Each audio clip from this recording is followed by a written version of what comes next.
The next trick we're going to show you is called time warp. It's a really cool looking looping trick.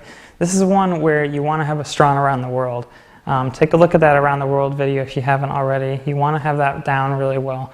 The trick looks like this. It starts from around the world, just like this. And what you do is you actually reverse the way it's spinning and it comes backwards like so. So it's around the world. Halfway through it's reversed and shoots backwards the other way, just like so. To do this trick, you start again with an around the world.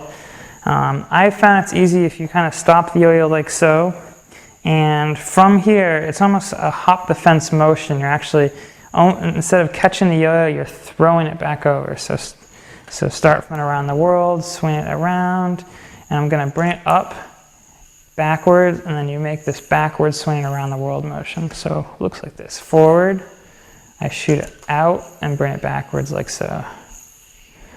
Notice the position of my hands as I'm doing this. It's just a quick flick in the opposite direction. I kind of help it swing around as it's coming, so you'll see my hands straighten out and then help make the swinging motion so I can control it up and around.